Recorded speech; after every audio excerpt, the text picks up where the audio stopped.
बिस्मिल्लाहिर्रहमानिर्रहीम। आज का हमारा जो नेक्स्ट चैप्टर है वो है चैप्टर नंबर 15 फैमिली प्लानिंग। ठीक है, फैमिली प्लानिंग होती क्या है, ये डेफिनेशन को रटा मार लेना अपने पहले का। It is a way of thinking and living adopted voluntarily upon the basis of knowledge, attitude and responsible decision by individual and couples in order to promote health and welfare of family group and thus contribute effectively to social development of a country। ठीक है, वैसे WHO या उसकी कोई specific नहीं है, लेकिन मिलती जुलती अगर आप याद रखें तो ठीक है, वरना अगर एग्जैक्ट याद करें वो भी ठीक है।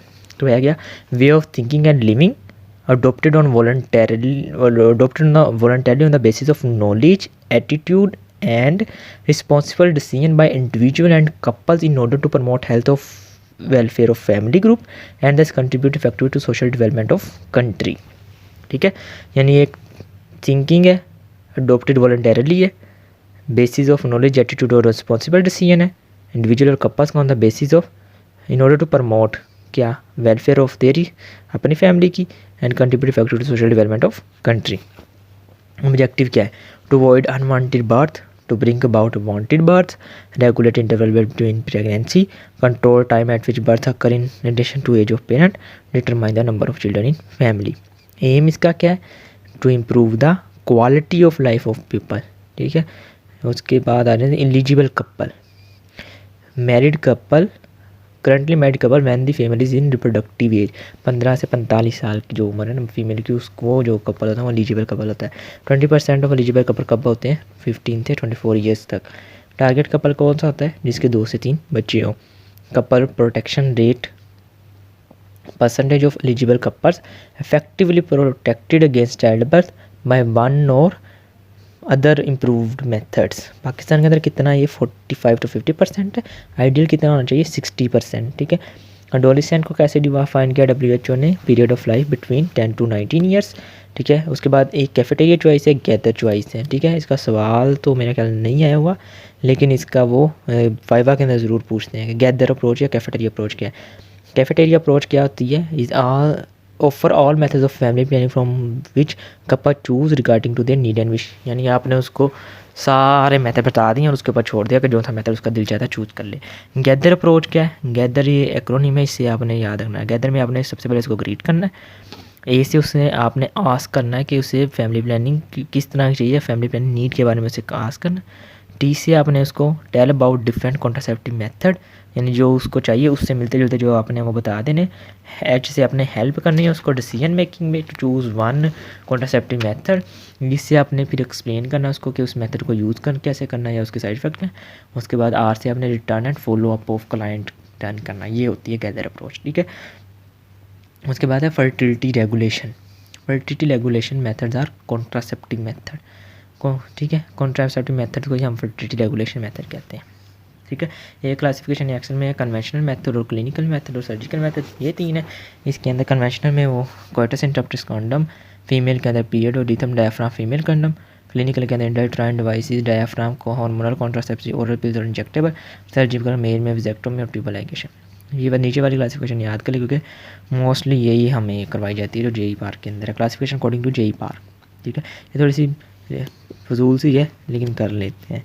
ठीक है, इसमें एक उन्होंने कहा कि स्पेसिंग मेथड्स होते हैं, दूसरी उन्होंने कहा कि टर्मिनल मेथड्स होते हैं। ठीक है, पहले हम देख लेते हैं स्पेसिंग मेथड्स कौन से होते हैं। स्पेसिंग मेथड्स हैं, इसके अंदर नंबर 1 ए पे आता है बैरियर मेथड्स। ठीक है, बैरियर मेथड्स। नंबर बी पे आते हैं इंट्रायूट्राइन कॉन्ट्रासेप्टिव डिवाइसेस, सी पे हार्मोनल, डी पे पोस्ट कॉन्सेप्शनल मेथड और ई पे मिसलिनियस आते हैं। ठीक है, ये डिटेल हम इनकी सेपरेट आगे कर लेते हैं जब हम पढ़ते हैं इनको। ठीक है, उसके बाद है टर्मिनल मेथड, जिसमें मेल स्टेरिलाइजेशन या फीमेल स्टेरिलाइजेशन है। अब आ जाए जी स्पेसिंग मेथड में सबसे पहले जो हमारे पास थे बैरियर मेथड और फैमिली प्लानिंग। इनका प्रिवेंट क्या होता है, इनका मेन जो मकसद है ना वो है कि लाइव स्पर्म जो है ना वो एग के साथ बीट ना करे, बैरियर मेथड का। ठीक है, सबसे पहले मेथड है फिजिकल मेथड। बैरियर मेथड के अंदर फिजिकल मेथड में क्या, कॉन्डम। ठीक है, कॉन्डम क्या होता है, कॉन्डम एक जी प्रिवेंट करता है सीमन को from being diverted in the vagina. ठीक है, ये पॉलीविनाइल या पॉलीएथाइलिन का बना होता है, यहाँ पे लिखा नहीं हुआ। ठीक है, तो उसके बाद इसका फंक्शन क्या है, use it in conjunction with spermicidal jelly के साथ अगर इसको यूज़ किया जाए तो ये ज़्यादा अच्छा होता है। इसकी एडवांटेजेस क्या है, इजीली अवेलेबल है, सेफ़ एंड इनएक्सपेंसिव है, लाइट एंड डिस्पोजेबल है, प्रोटेक्ट अगेंस्ट STDs है, do not require medical supervision है, it decreases the incidence of cervical carcinoma. ठीक है, ये इसके एडवांटेजेस हैं। उसके बाद डिसएडवांटेजेस क्या है, टीयर ऑफ या स्लीप हो सकता है, इंटरफेयर विद सेक्सुअल सेंसेशन है, require higher degree of motivation for its use. इसका फेलियर रेट कितना है 10 to 12% है। ठीक है, जो सवाल इसमें से आएगा ना वो मैं बताता जाऊँगा। अभी तक जो है ना वो यहाँ तक तो नहीं आया, आगे आएगा तो मैं बता दूँगा। उसके बाद है डायाफ्राम, डच कैप इसको भी कहते हैं। ठीक है ना, ये वजाइनल बैरियर है, एक शैलो कैप की तरह का होता है जो रबड़ या प्लास्टिक का मटीरियल होता है। 5 से 10 सेंटीमीटर इसका साइज़ रेंज करता है। ठीक है ना, और इसका साइज़ आपने देखना होता है, 2 फिंगर मेथड से आपने देखना है कि साइज़ कितना है, फिर उसके हिसाब से आपने लगाना होता है। ठीक है, must inserted before sexual intercourse, must remain in place for 6 to 8 hours after the intercourse. ठीक है, और must be use with spermicidal agent अगर अच्छे रिजल्ट बेटर रिजल्ट्स के लिए। ठीक है, एडवांटेज क्या है, चीप है, सिंपल मेथड है, कोई साइड इफेक्ट नहीं है, इफेक्टिव है, reduce the incidence of cervical carcinoma. जो कॉन्डम था ना उसमें था वो प्रोटेक्शन अगेंस्ट STDs, वो सारी STDs से प्रोटेक्ट करता है। लेकिन जो हमारा डच कैप या डायफ्राम है ये प्रोटेक्ट अगेंस्ट STDs से प्रोटेक्ट करता है, लेकिन but not against HIV infection. HIV infection से प्रोटेक्ट नहीं करता। इसके डिसएडवांटेजेस क्या है, एक तो प्रॉपर एडमिनिस्ट्रेशन चाहिए होती है। ठीक है, उसके बाद टॉक्सिक शॉक सिंड्रोम का वजह बन सकता है, और अगर स्टेरिलाइज ना हो तो इन्फेक्शन होती है। और दूसरा है कि इसका डिसएडवांटेज होता है कि इसके लिए हाईली मोटिवेटेड फीमेल्स चाहिए होती है। इसका फेलियर रेट क्या है 1 to 2% है। उसके बाद आ जाता है नंबर 3 जो है हमारे पास फिजिकल मेथड में से, बैरियर मेथड में कौन था, वजाइनल स्पंज। ये पॉलीयूरेथेन फॉर्म स्पंज होता है। ठीक है, 5 to 2.5 सेंटीमीटर है। इसको विनेगर या ऑलिव ऑयल के अंदर डिप करके यूज़ किया जाता है। ये क्या होता है, ये इजैकुलेशन को अपने अंदर अब्जॉर्ब कर लेता है। ठीक है, और मैकेनिकली ब्लॉक कर देता है सेंट ऑफ स्पर्म। उसके बाद आ जाए केमिकल मेथड, यानी बैरियर मेथड में नंबर B है हमारे पास केमिकल मेथड। ठीक है, इसमें 4 कैटेगरीज आती हैं, FC, S से आप याद रखना, F से फॉर्म, C से क्रीम, S से सोलेबल फिल्म और S से स्पोजिटरीज, यानी कोई फॉर्म टैबलेट्स या फॉर्म एरोसॉल हो सकते हैं, क्रीम में जेली पेस्ट या हो सकता है C फिल्म इंसर्टेड मैन्युअली हो सकता है सोलेबल फिल्म के अंदर, और स्पोजिटरीज हो सकते हैं जिनको मैन्युअली इंसर्ट किया जा सकता है। इसका मैकेनिज्म ऑफ एक्शन क्या होता है, असल में ये जितने भी केमिकल एजेंट हैं स्पर्मिसिडल होते हैं या स्पर्मिसाइड्स होते हैं। ठीक है, ये सरफेस एक्टिव एजेंट होते हैं जो स्पर्मेटोजोआ के साथ अटैच करते हैं, ऑक्सीजन को इनहिबिट करते हैं, जिससे स्पर्म किल हो जाते हैं। डिसएडवांटेज हाई फेलियर रेट है इनका, इमीडिएट यूज़ करना होता है इंटरकोर्स के बाद, और बर्निंग और इरिटेशन काज कर सकते हैं। नंबर C पे हमारे पास कंबाइंड मेथड, जिसमें हम फिजिकल और केमिकल दोनों को मिला के इस्तेमाल कर सकते हैं। उसके बाद है IUCDs, इंट्रायूट्राइन कॉन्ट्रासेप्टिव डिवाइसेस। ठीक है, बैरियर मेथड के अंदर ही ये all over the world use होती हैं। 65% मिलियन वीमेन है जो इस्तेमाल कर रही हैं इसको। 2 इसकी बेसिक टाइप है, एक नॉन मेडिकेटेड है जिसको फर्स्ट जनरेशन कहते हैं, और एक मेडिकेटेड है जिसको हम उसके अंदर सेकंड या थर्ड जनरेशन आती है। दोनों जो है ये पॉली इथाइलिन और अदर पॉलीमर से बनी होती हैं। फर्स्ट जनरेशन जो है वो नॉन मेडिकेटेड थी। ठीक है, इसमें कौन कौन सी आती हैं, इसमें डिफरेंट है साइज और शेप है, इसमें लूप्स है, कॉइल्स है, स्पाइरल्स है, रिंग्स है, बोज है, और इसकी एग्जाम्पल है लिपिस लूप। लिपिस लूप क्या है, ये डबल S शेप एक पॉलीथाइलिन का प्लास्टिक मटेरियल होता है, नॉन टॉक्सिक होता है, नॉन टिश्यू रिएक्टिव होता है, एक्सट्रीमली ड्यूरेबल होता है। ठीक है, इसके बाद बैरियम सल्फेट कोट किया ताकि ये एक्सरे के अंदर नज़र आ जाए। इसकी एक तरफ की जो टेल होती है वो नायलॉन की होती है, और उसके साथ एक फाइबर धागा अटैच किया हो जाता है जो इसकी रिमूवर के लिए या इसकी पोजीशन चेक करने के लिए होता है। ठीक है, ये 4 साइज़ के अंदर आता है और जितनी देर के लिए चाहे इसको इम्प्लांट किया जा सकता है। उसके बाद ये थी फर्स्ट जनरेशन। ठीक है, उसके बाद हमारे पास आती थी सेकंड जनरेशन। सेकंड जनरेशन के अंदर हमारे पास कॉपर टी होती है, यहाँ पर लिखा नहीं होता, बस लिखा नहीं हुआ, लेकिन इनको कॉपर टी कहते हैं।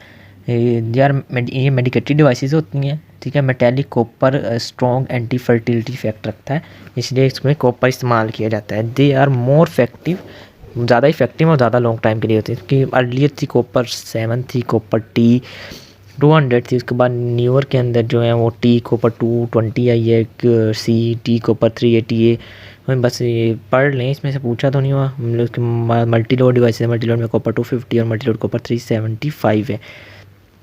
जो नंबर है ये असल में surface area of copper on device, ठीक है ना, उसको रिप्रेजेंट करता है। एडवांटेजेस क्या है, ठीक है, एडवांटेज में इसके हैं कि लो एक्सपोलियन रेट है इनका, लो साइड इफेक्ट है।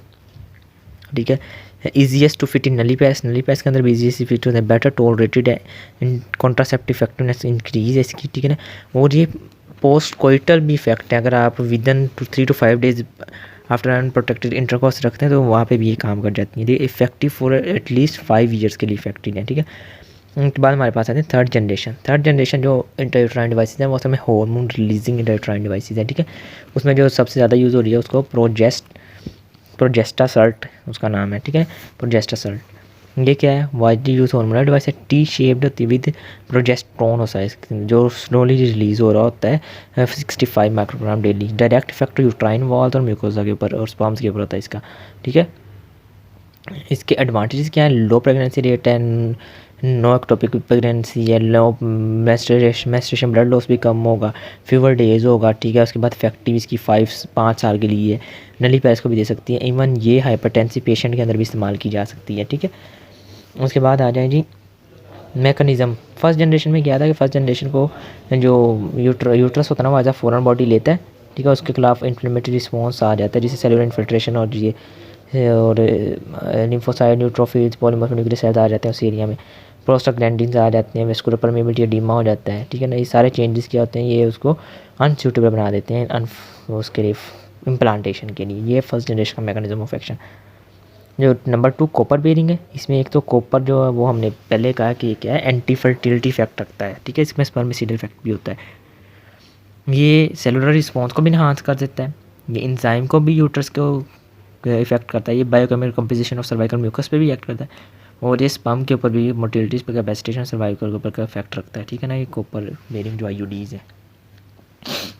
उसके बाद जो हार्मोनल कंटेनिंग आईयूसीडीज़ है उसके अंदर क्या है, उसने हमें कहा कि हमने प्रोजेस्टेरोन उसके अंदर होता है, वो एंडोमेट्रियल एट्रोफी करवा देती हैं। उसके अलावा वो विस्कोसिटी ऑफ सर्वाइकल म्यूकस को इंक्रीज़ कर देती हैं, जिससे पेटेंट हो जाता है स्पर्म उसके अंदर से एंटर ही नहीं हो सकते। उसके अलावा high level progesterone in the endometrium कर देती हैं।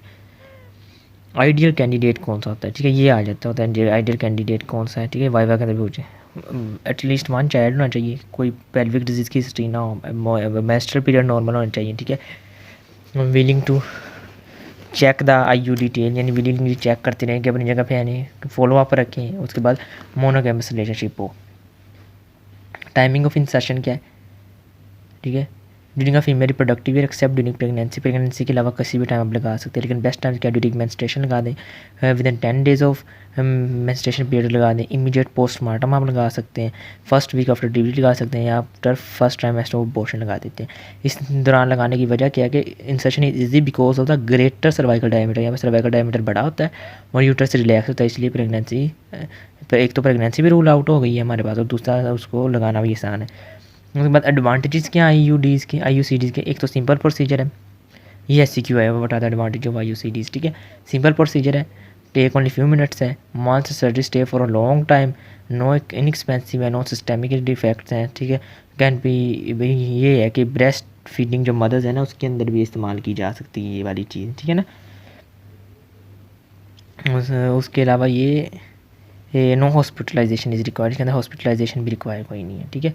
उसके ये यहाँ पे याद रखें कि अगर वो काउंसलिंग करनी हो ना आपने आईयूडीज़ के लिए, उसमें भी आपने यही पॉइंट बताने हैं पेशेंट को, ठीक है। उनके बाद कॉन्ट्राइंडिकेशंस क्या हैं, इसका भी एससीक्यू है। एब्सोल्यूट कॉन्ट्राइंडिकेशन कौन से हैं, सस्पेक्टेड प्रेगनेंसी है, पेल्विक इन्फ्लेमेटरी डिजीज़ है, वजाइनल ब्लीडिंग हो, कैंसर हो सर्वाइकस का, यूट्रस का, या फिर प्रीवियस एक्टोपिक प्रेगनेंसी, ये एब्सोल्यूट कॉन्ट्राइंडिकेशन। रिलेटिव कौन सी है, अनीमिया हो, हेमरेज हो, हिस्ट्री हो, पीआईडी हो, सर्वाइकल डिस्चार्ज हो, अनमोटिवेटेड फीमेल या मेनोरिया हो। उसके बाद है साइड इफेक्ट एंड कॉम्प्लिकेशन, ये भी एससीक्यू है। साइड इफेक्ट कॉम्प्लिकेशन में वजाइनल ब्लीडिंग हो सकती है, पेन हो सकता है, पेल्विक इन्फ्लेमेशन हो सकती है, यूट्राइन परफोरेशन हो सकती है, प्रेगनेंसी हो सकती है, एक्टोपिक प्रेगनेंसी हो सकती है, एक्सपुल्जन हो सकती है डिवाइस की, fertility after removal is delayed हो सकती है, कैंसर हो सकता है या मोर्टेलिटी तक जा सकती है, ठीक है। उसके बाद ये नीचे वाला भी एससीक्यू है, ये पूरा सफ़ा ही आपका एससीक्यू, इसको आपने अच्छे से याद कर लेना, ठीक है। एडवांटेज क्या है, कॉन्ट्रा इंडिकेशन क्या है, साइड इफेक्ट क्या है, और अगर थ्रेड अपनी जगह पे नहीं है तो उसका क्या मतलब है। नंबर 1 क्या है कि डिवाइस आपकी एक्सपेल हो गई है। नंबर 2 क्या है कि यूट्रस के अंदर डिवाइस की जो होती ना डिवाइस टर्न हो गई है उसकी, और थ्रेड अंदर रिट्रैक्ट हो गया। नंबर 3 यानी वो जो सीधी थी ना वो टेढ़ी हो गई है, धागा अंदर की तरफ चला गया, ठीक है। उसके बाद नंबर 3 पे क्या है कि वुमेन प्रेग्नेंट हो गई है जिससे यूट्रस लार्ज और डिवाइस अंदर की तरफ चला गया, धागा भी ऊपर की तरफ चला गया। नंबर 4 पे क्या है कि डिवाइस ने परफोरेट कर लिया यूट्रस और वो एब्डोमेन में चली गई जिसकी वजह से धागा अपनी जगह से ख़त्म हो गया। देखिए ये 4 चीज़ें हैं। वो क्वेश्चन आता है कि अगर थ्रेड रिमूव हो नहीं फाउंड हो रहा अपनी नॉर्मल प्लेस पे तो उसकी क्या हो सकती है कॉज या क्या, ठीक है, वो ये। उसके बाद आता है हार्मोनल मेथड। हार्मोनल कॉन्ट्रासेप्टिव जो है ना वो बेस्ट इफेक्टिव स्पेसिंग मेथड है अगर यूज़ किया जाए। इसकी क्लासिफिकेशन में ओरल पिल्स में आती हैं, कम्बाइंड और ओरल पिल्स हैं, ठीक है। उसके बाद एक सबकुटेनियस कैप्सूल है, ठीक है, और एक और है वो मैं आगे जाके बताता हूँ। सबसे पहले हमारे पास आती हैं ओरल पिल्स। ओरल पिल्स में अब 5 तरह की हो सकती हैं। कम्बाइंड पिल्स हो सकती हैं, प्रोजेस्टेरोन ओनली पिल्स होती हैं, पीओपी कहते हैं, पोस्ट कोइटल पिल्स हो सकती हैं, वंस अ मंथ पिल है, और मेल्स पिल्स है, ठीक है। अब इनको बारी बारी हम डिस्कस कर लेते हैं। ए मैंने कहा था ओरल है, और बी पे हमारे पास डिपोर्ट फॉर्मुलेशन स्लो रिलीजिंग होती हैं। इसके अंदर कौन सी आती हैं? इंजेक्टेबल आती हैं, सबकुटेनियस इम्प्लांट में जैनल रिंग्स आती हैं। अब आ जाए हमारे पास ओरल।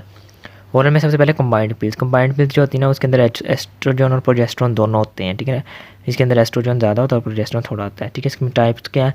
मेला एन है और मेला डी है। ये नाम नीचे पढ़ लीजिएगा, आया नहीं हुआ इसके अंदर। अवेलेबल फॉर्म एक पैकेट ऑफ 21 होता है, एक 28 होता है। जो 28 होता है उसके अंदर जो बाकी 7 होती हैं वो आयरन की होती हैं, ठीक है। मैकेनिज़्म क्या है इसका? एक तो ये रिलीज़ ऑफ ओवम को प्रिवेंट करती हैं बाय ब्लॉकिंग पिट्यूटरी सेक्रीशन, ठीक है। प्रोजेस्टेरोन ओनली जो है वो म्यूकस को इतना ज़्यादा थिक कर देती हैं कि स्पर्म पेनिट्रेट नहीं कर पाते, और जो प्रोजेस्टेरोन है वो ट्यूबर मोटिलिटी और ट्रांसपोर्ट ऑफ स्पर्म्स को भी डिले करता है, ठीक है। ये 3 इसके मैकेनिज्म ऑफ एक्शन है।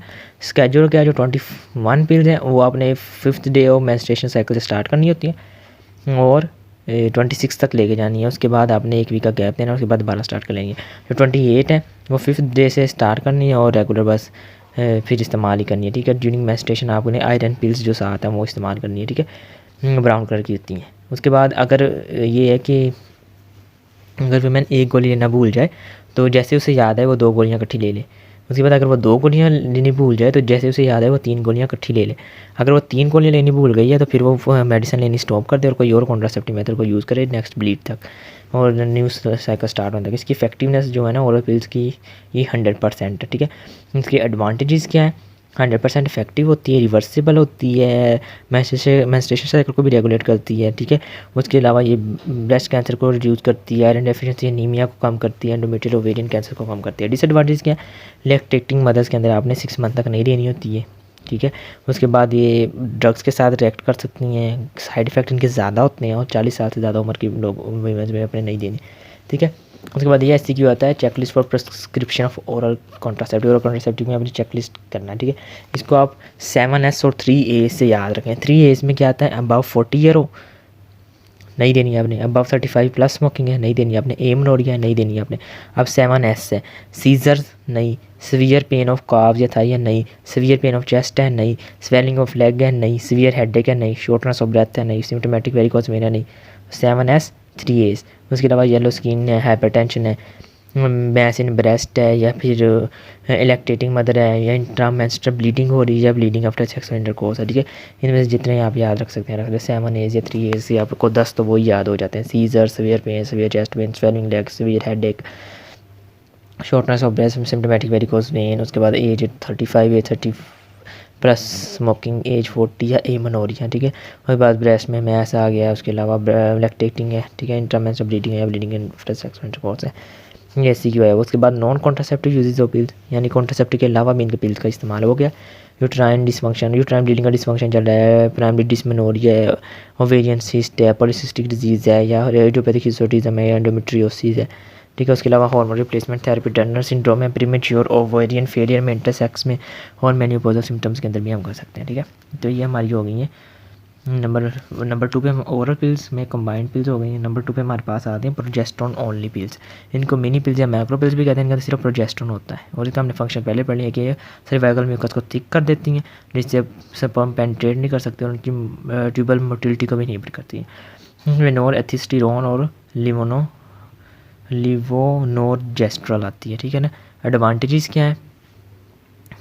ओल्डर वुमेन जिनमें कंबाइंड पिल्स कॉन्ट्राइंडिकेटेड उनमें भी इस्तेमाल की जा सकती हैं। कार्डियोवास्कुलर जिनको डिसऑर्डर था उन फीमेल्स को भी दी जा सकती हैं, जो लैक्टेटिंग मदर्स थी उनके अंदर भी दी जा सकती हैं। यानी वो तीनों जिनको हम कंबाइंड पिल्स नहीं दे रहे थे उनको अंदर प्रोजेस्टेरोन ओनली पिल्स हम दे सकते हैं। लेकिन इनका डिसएडवांटेज क्या है कि हाई प्रेगनेंसी रेट है इनके अंदर। उसके बाद पोस्ट कोइटल इंट्रासेप्टिव मेथड, आ जाता है हमारे पास, यानी ये कॉन्ट्रासेप्टिव मेथड यानी कोइटस के बाद है, ठीक है। इनको इमरजेंसी पिल्स भी कहते हैं, इनको मॉर्निंग आफ्टर पिल्स भी कहते हैं।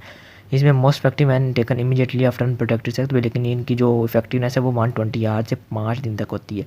2 मेथड है, एक तो आप फॉर IUCDs यानी इंट्रायूट्राइन कॉन्ट्रासेप्टिव डिवाइस रखते हैं, जैसे मैंने पहले भी हमने पढ़ा है कि ये इफेक्टिव होती हैं अगर विद इन 5 डेज़ इनको इम्प्लांट कर दिया जाए तो ये एक तो लॉन्ग टर्म प्रिवेंट करती है, और जो अगर कोइटस हो गया उसके बाद भी ये प्रिवेंट कर देती हैं अगर 5 डेज़ के अंदर इम्प्लांट कर दी जाए।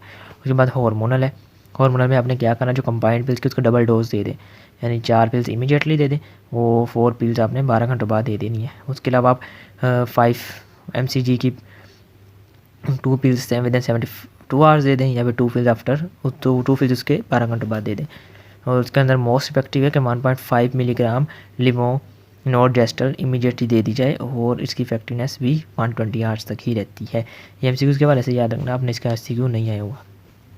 उसके बाद एडवांटेज क्या, एमरजेंसी के लिए और अनप्रोटेक्टिव इंटरकोर्स, रेप और कॉन्ट्रासेप्टिव फेलियर के लिए आती है। फेलियर रेट्स का लेस देन 1% है।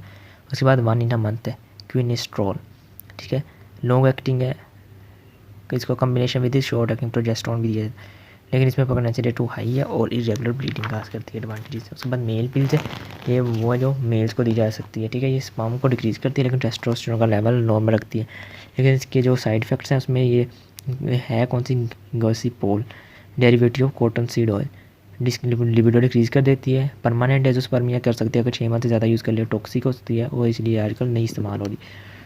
उसके बाद हमारे पास है डीपोर्ट फॉर्मुलेशन। ओरल फॉर्मुलेशन यहाँ पे हमारी ख़त्म हो गई, अब डीपोर्ट है। डीपोर्ट में 3 आती हैं, एक है इंजेक्टेबल कॉन्ट्रासेप्टिव जो हम इंजेक्ट कर सकते हैं, जैसे में DMP आती है, डीपोर्ट में डॉक्सीप्रोजेस्टेरोन एसीटेट, ठीक है, 150 ml IM।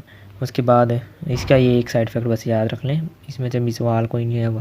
Women who forget to take pills can use depot formulation, जो गोली लेनी फीमेल भूल गई थी ना, वो ये वाली यूज़ कर सकती है, इंजेक्टेबल कॉन्ट्रासेप्टिव, ठीक है। उसके बाद हमारे पास आता है नॉन एथिस्टिरोन इनेंटेट, ठीक है। उसके बाद सबडर्मल इम्प्लांट्स आते हैं, लिवोनोर्जेस्ट्रल, इसमें 6 कैप्सूल होते हैं जो इंटरडर्मल रख दिए जाते हैं। ये लॉन्ग टर्म कॉन्ट्रासेप्शन हो या जो फीमेल जिसकी फैमिली कंप्लीट हो चुकी है उसमें इंडिकेशन है। इसकी एडवांटेज है कि ईजी टू यूज़ है, लॉन्ग टर्म इफेक्टिवनेस है, रिवर्सिबल है, लैक्टेटिंग मदर भी इस्तेमाल कर सकती हैं 6 वीक्स के बाद, और उसकी इफेक्टिवनेस 5 साल तक है। डिसएडवांटेज में इंसर्शन और रिमूवल जो होती है वो ट्रेन फिजिशियन ही करेगा।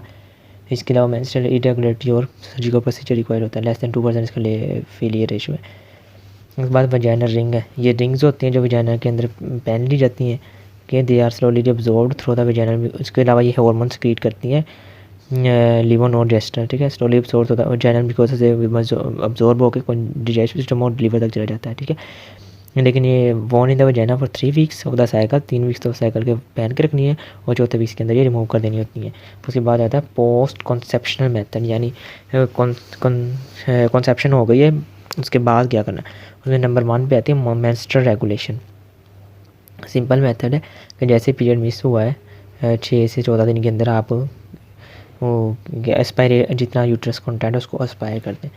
अगर तो इमीडिएट की जाए तो इमीडिएट कॉम्प्लिकेशन यूट्राइन परफोरेशन और ट्रॉमा हो सकता है, और अगर आफ्टर 6 वीक्स की जाए तो इसमें क्या अबॉर्शन, प्रीमेच्योर लेबर, इनफर्टिलिटी और मेंस्ट्रुअल डिसऑर्डर होने के चांसेस होते हैं।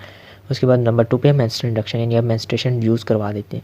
इसमें इसका तरीका क्या है, प्रोस्टाग्लैंडिन जो है ना इंट्रायूट्राइन दे दी जाती है, और इसमें ब्लीडिंग हो सकती है 6 से 8 दिन के लिए। उसके अलावा तीसरा तरीका अबॉर्शन, जिसमें क्या है कि आप फिटस के वायबल होने से पहले प्रेगनेंसी को टर्मिनेट कर देते हैं, ठीक है, लेकिन ये रिकमेंड नहीं है और due to legal issues abortion, ठीक है। उसके बाद आता है मिससेलेनियस में सबसे पहले तो एब्सटिनेंस है, यानी आप sexual abstinence complete sexual abstinence कर दें, प्रैक्टिकली मुश्किल है, पॉसिबल भी नहीं है।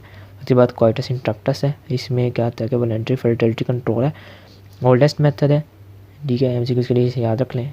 Mail withdraw penis before ejaculation, semen is not deposit in the vagina, simple method है, कोई कॉस्ट नहीं है। एडवर्स इमोशनल रिएक्शन आता है, इसका साइड इफेक्ट फेलियर रेट 25% है। ब्रेस्ट फीडिंग, इसको जिन्होंने लिखा हुआ कि इस्लामिक वे ऑफ कॉन्ट्रासेप्शन है, हमें पता है कि ड्यूरिंग ब्रेस्ट फीडिंग जो प्रोलैक्टिन होता है वो पिट्यूटरी हार्मोन्स के ऊपर इनहिबिटरी इफेक्ट रखता है, जिससे पोस्टमार्टम एमेनोरिया हो जाए, और ये इसके अंदर कोई continued lactation no longer offer any protection against pregnancy, लेकिन जैसे ही मेंस्ट्रुएशन रिटर्न हो जाएगी ना तो यानी इसके अंदर जब तक आपको ये भी एक इंडिकेशन रहेगी कि अगर लैक्टेशन के दौरान मेंस्ट्रुएशन नहीं हो रही, इसका मतलब वो है कि आपकी वो कॉन्ट्रासेप्शन चल रही है। लेकिन जैसे ही आपकी मेंस्ट्रुएशन स्टार्ट हो गया, इसका मतलब फिर लैक्टेशन का इफेक्ट ख़त्म हो गया है, ठीक है। उसके बाद नेचुरल मेथड्स हैं, इसके अंदर एक बहुत से bezel some days of human menstrual cycle are relatively infertile or safe. These safe days can be calculated by mean of the, यानी ये सेफ डेज कैलकुलेट कर सकते हैं आप। इसमें एक है बेजल बॉडी टेम्परेचर, यानी ड्यूरिंग ओवुलेशन फीमेल का जो बॉडी टेम्परेचर वो 0.3 to 0.4 हाई होता है और वो तकरीबन 48 घंटों तक रहता है, ठीक है ना। अगर आप ये टेम्परेचर चेक कर लें ड्यूरिंग इन दिनों के दौरान आप ना करें। उसके बाद कैलेंडर मेथड है। कैलेंडर मेथड में ऑगिनोस फार्मूला है जिसमें शॉर्टेस्ट साइकिल में 18 डेज़ माइनस कर दें आप मेंस्ट्रुएशन में से, और लॉन्गर साइकिल में आप 10 डेज़ माइनस कर दें तो इससे आपको last day of fertile period मिल जाता है। इसमें और कहते हैं कि अगर फीमेल का 25 से 21 डेज़ है तो फर्टाइल पीरियड जो होगा वो 8 से 21 दिन निकल आएगा, ठीक है। यानी 8 से 21 दिन के दौरान जो फर्टाइल पीरियड है तो इसके जो बाकी दिन बचे हैं वो सेफ़ डेज़ में आ जाएंगे। इसके एडवांटेज क्या है, सिंपल है, फ्री है। डिसएडवांटेज क्या है, फुली सेफ़ नहीं है और both partner have to abstain from the sex for a long period and applicable during postnatal period. उसके बाद सर्वाइकल म्यूकस मेथड है, इसके अंदर कि आप म्यूकस के चेंजेस चेक करके देख सकते हैं। उसके बाद सिम्प्टोथर्मल मेथड है, यानी इसमें आप बॉडी टेम्परेचर, सर्वाइकल म्यूकस और टेक्निक सबको इकट्ठा करके इस्तेमाल कर सकते हैं। उसके बाद बर्थ कंट्रोल वैक्सीन है, इनके ऊपर काम हो रहा है जिसमें बीटा HCG को इस्तेमाल करने के ऊपर वर्क हो रहा है, लेकिन अभी तक ये प्रैक्टिकल नहीं हुआ। उसके बाद टर्मिनेशन मेथड या स्टेरिलाइजेशन है जिसके अंदर हम मेल के अंदर विसेक्टोमी कर देते हैं, ठीक है। वेस्ट रेफरेंस को कट कर देंगे आप, लेकिन इसमें ये याद रखना जो पेशेंट है वो वाइबल रहेगा 6 से 8 हफ्तों के लिए और 30 इजैकुलेशन तक, क्योंकि वास्ट डिफरेंस के अंदर स्पर्म स्टोर हुए होते हैं। इसकी कॉम्प्लिकेशन क्या है, ऑपरेटिव में हीमाटोमा पेन हो सकता है, उसके बाद स्पर्म ग्रैन्युलोमा हो सकता है कि लीकिंग ऑफ स्पर्म की वजह से स्पॉन्टेनियस रिकनाइलाइजेशन भी हो सकती है, ऑटोम्यून रिएक्शन हो सकता है, कंजेशन हो सकती है, और पोस्ट ऑपरेटिव एडवाइस ही SCQI हो गया। आपने एक पेशेंट है उसको उस पर वेजेक्टोमी हुई है तो आपने उसे क्या एडवाइस देनी है, उसे एडवाइस देनी है कि अप टू 30 इजैकुलेशन उसने कोई कॉन्ट्रासेप्टिव मेथड यूज़ करना है। उसके बाद विदिन 24 आवर्स कोई बात नहीं लेना, राइट। उसके बाद स्क्रोटल सपोर्ट इस्तेमाल करे। उसके बाद उस साइट को क्लीन और ड्राई रखे, साइकिलिंग और वेट लिफ्टिंग को अवॉइड करे और स्टिचेस जो है 5वें दिन रिमूव करवाएं। उसके बाद फीमेल स्टेरिलाइजेशन आती है हमारे पास, ठीक है। फीमेल स्टेरिलाइजेशन जो है ना, इसके अंदर हम जो फ्लोपियन ट्यूब है उसको स्टिच कर देते हैं, ठीक है, लाइगेट कर देते हैं, ठीक है। क्या होगा जी, यूट्रस तक आएगा नहीं और फर्टिलाइजेशन नहीं होगी, ठीक है। इसकी complication infection, haematoma, anaesthesia complication और हेमरेज हो सकती है। ऑपरेटिविटी का नेम क्या है, मिनी लेप्रोटमी, लेप्रोस्कोपी और कोल्पोटोमी है। उसके अलावा health aspects of family planning क्या है, वुमेन हेल्थ आ जाएगी, लिमिटिंग नंबर ऑफ बर्थ आ जाएंगी, limited birth in relation to age of mother आ जाएगी, फेटल हेल्थ आ जाएगी, चाइल्ड हेल्थ आ जाएगी, रिडक्शन इन चाइल्ड मोर्टेलिटी आ जाएगी, ठीक है ना। ये आप बस हेडिंग्स पढ़ लें, इसके अंदर से क्वेश्चन कोई नहीं आया हुआ। उसके बाद scope of family planning services है, ये इसमें वैसे कोई नहीं आया, बस रीड करना तो कर लें। अच्छा, ये आपने याद करना है, वैल्यूएशन ऑफ कॉन्ट्रासेप्टिव मेथड, ये आखिरी सवाल है इस क्वेश्चन चैप्टर का।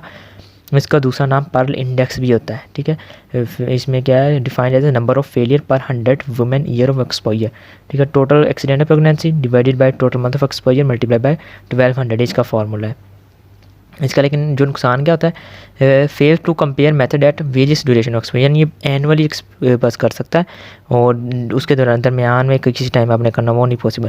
लेकिन जो लाइफ टेबल एनालिसिस है उसमें आप किसी भी टाइम ऑफ द मंथ में देख सकते हैं, ठीक है। इसको कैलकुलेट करने का कैसा है तरीका है, नीचे एक उन्होंने क्वेश्चन दिया हुआ है, अगर आप इसको नीचे देख लें तो